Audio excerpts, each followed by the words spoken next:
اعوذ باللہ من الشیطان الرجیم بسم اللہ الرحمن الرحیم۔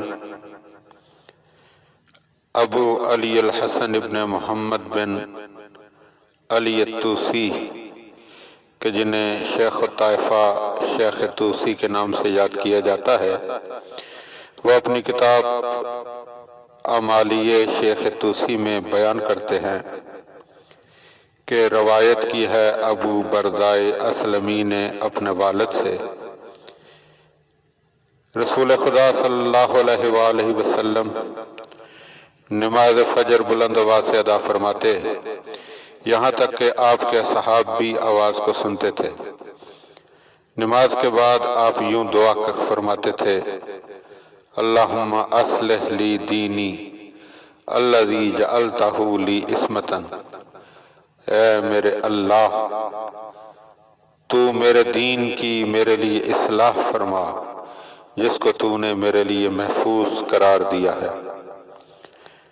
اللہم اصلح دنیایا الذی جعلت فیہا معاشی، اے میرے اللہ میرے لیے میری دنیا کی اصلاح فرما جس میں تو نے میری روزی قرار دی ہے۔ اللہم اصلح لی آخرتی التی جعلت الیہا مرجعی، اے میرے اللہ تو میری آخرت کی اصلاح فرما جس کی طرف تو نے میرا لوٹنا قرار دیا ہے۔ اللہم انی اعوذ برضاک من سخطک واعوذ یعفوک من نقمتک، اے میرے اللہ میں تیرے غضب سے تیری رضا کی پناہ کا سوال کرتا ہوں اور تیرے انتقام سے تیرے عفو درگزر کی پناہ کا سوال کرتا ہوں۔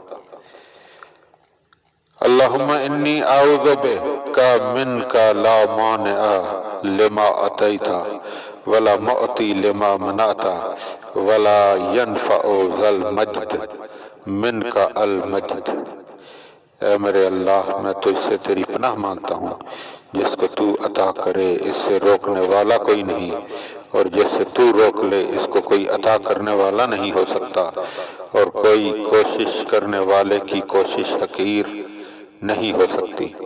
اللہم صلی علی محمد و آل محمد۔ ابو بردائے اسلمی علیہ رحمہ ارشاد فرماتے ہیں کہ رسول خدا ان تمام جملوں کو تین مرتبہ ادا فرمایا کرتے تھے۔ دعا ہے کہ خداوند عالم ہمیں معصومین کی دعاؤں کی طرف متوجہ ہونے کی توفیق عطا فرمائے، آمین یا رب العالمین۔